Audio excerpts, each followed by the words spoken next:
हुआ।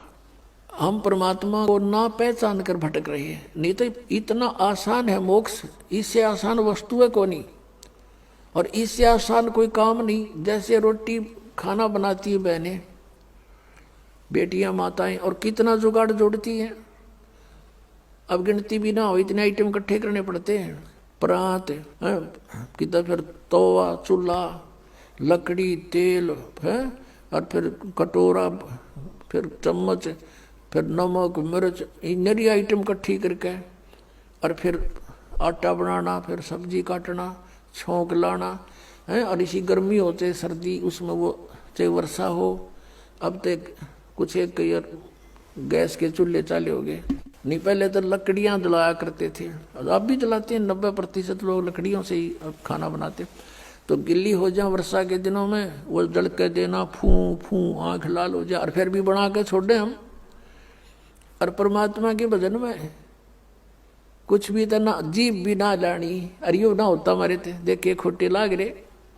जीवा भी नहीं हलानी, बिना जीव के सिमरण दे दिया मालिक ने। सांस तो आवेगा तुम्हें, लेट के ले लो, बैठ के ले लो, चलते लो, वो सिमरण करो। और ये प्रथम मंत्र है, इसका जाप भी मानसिक करो, मौखिक नहीं करना। तो मौखिक तो जैसे अलग बैठे हो अकेले कर लो, नहीं मानसिक करो इसको। तो इस तरह इसमें कुछ भी ठाके ना लेना, और ना कोई जुगाड़ जोड़ना, और यूं भी ना कर सकते, फिर हमारे जैसे नालायक नहीं, फिर हम किसे भगत है। तो कहने का भाव ये है कि ये सबसे आसान है मोक्ष पाना। अब हम उसी प्रसंग पर आते हैं। तो ऐसे परमात्मा हमें चार्ज कर गए, और चार्ज करके चले गए। मालिक सहस्री आए थे, सहस्री चले गए। तो हम मालिक को नहीं पहचान सके, इसलिए उनसे विमुख हो गए थे। परमेश्वर ने एक लीला की थी। अब परमात्मा के बहुत से शिष्य हो गए, और सत्संग किया करते थे। वहाँ पर भक्त आते थे, बेटियां बहनें भी आती थी।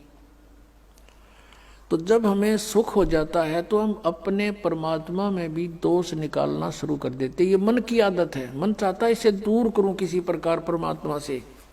एक वैश्या थी गणिका, उस बेटी ने, बहन ने रात्रि के समय सत्संग सुन लिया।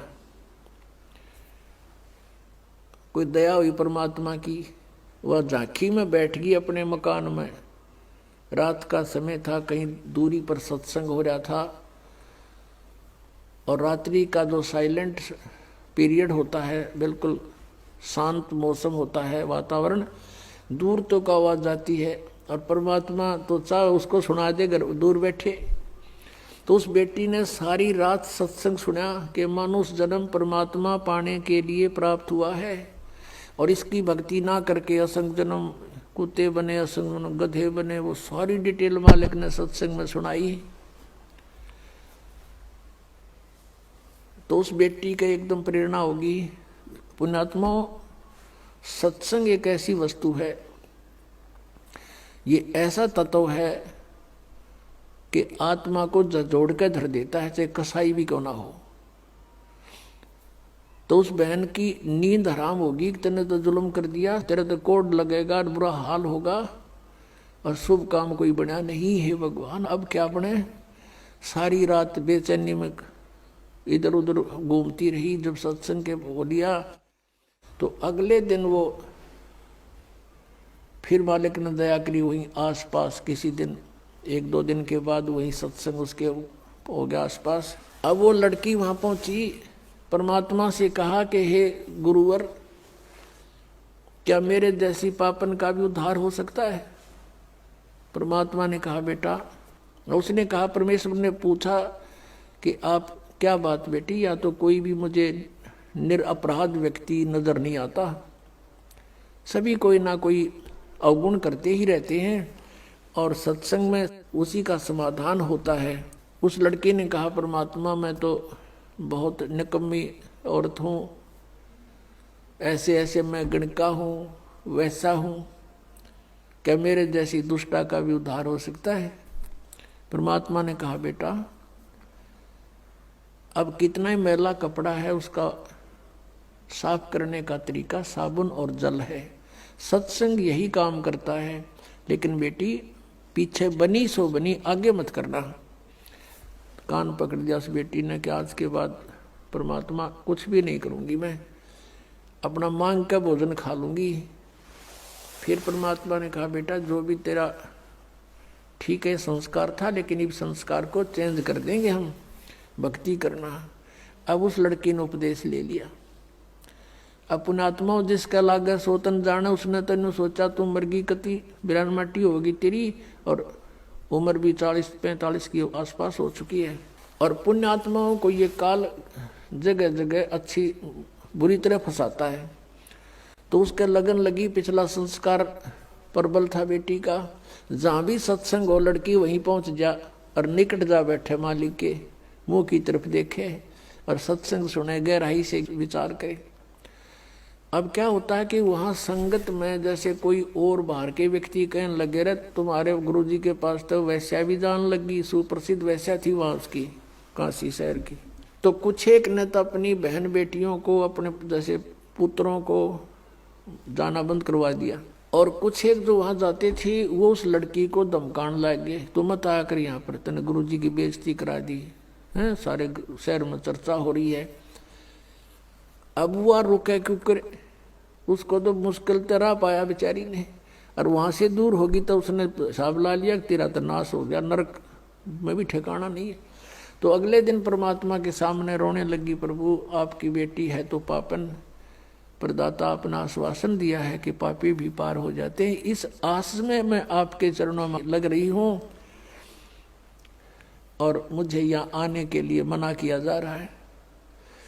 परमात्मा ने कहा क्या बात सारी बता, कि ऐसे ऐसे कुछ भक्त कहते हैं, कुछ माई कहती हैं कि तू नीच है, यहाँ मत आया कर, गुरुजी की बेइज्जती करा दी।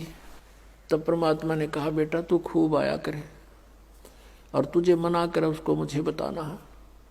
फिर परमात्मा ने सत्संग के माध्यम से उनको आगाह किया, भाई कुष्टी हो वह संत बंदगी कीजिए, हो वैश्या के विश्वास चरण चित दीजियो। यदि कोई भगत के कोड भी लाग रहा हो, चाहे कैंसर हो रही हो, लाड़ पड़ती हो, और वो भक्ति कर रहा है, नाम ले रखा है, उससे नफरत नहीं करनी चाहिए, उसको भी सत्साय बुलावे, प्यार से बोले। ये तो किसी का भी हो सके, यह बीमारी तो आपका भी हो सके जब बकवाद करोगे तो, लेकिन अब वो भक्ति कर रहा है तो भक्त हो गया वो, और इससे उसको राहत भी मिलेगी। और जैसे कहते हो वैश्या के विश्वास चरण चित दीजिए, यदि किसी बहन बेटी गलती से किसी भी दुष्कर्म में फंसी हुई है और वो भी सच्ची लगन से भक्ति करती है, कहते हैं उसको भी रिस्पेक्ट देना, बकवाद नहीं करनी चाहिए। तो इस तरह के बहुत से प्रमाण दिए कि इंसान अपने अवगुणों को नहीं देखता, दूसरों में दोष निकालता है। और ये खास बात होती है कि चोर को चोर दिखाई देते हैं और दुष्कर्मी को सभी दुष्कर्मी दिखाई देते हैं। जैसे एक चोर आकर के एक नेक व्यक्ति के घर पर रुक गया, राह चलता अतिथि बनके। अब उस नेक व्यक्ति ने उसको एक नेक अतिथि जाना, क्योंकि वो स्वयं नेक था, उसने उसको चोर नहीं माना, खाना खिलाया, बढ़िया वस्त्र दिए, सर्दियों के दिन थे, अपने घर में चौक में सोया जहाँ आप सो रहा था। अब धनी तो सो गया ठाठ से, चोर उठा, उसका धन निकाल कर रात को चंपत हुआ। अब वो चोर तो चोर था, लेकिन उस नेक आदमी को चोर दिखाई नहीं दिया। फिर एक नेक व्यक्ति उस चोर के घर पर डट गया, राह चलता। अब उसने रोक लिया, रुक गया। अब वो नेक व्यक्ति तो सामने सो गया उसके घर पे, और वो सारी रात जागता रहा, कदे यू चोरी कर ले जा रात ने, कदे चोरी कर ले जा रात ने, नो जागता रहा। क्योंकि वो दोष उसमें खुद विद्यमान था, उस नेक व्यक्ति में नहीं था, अतिथि में।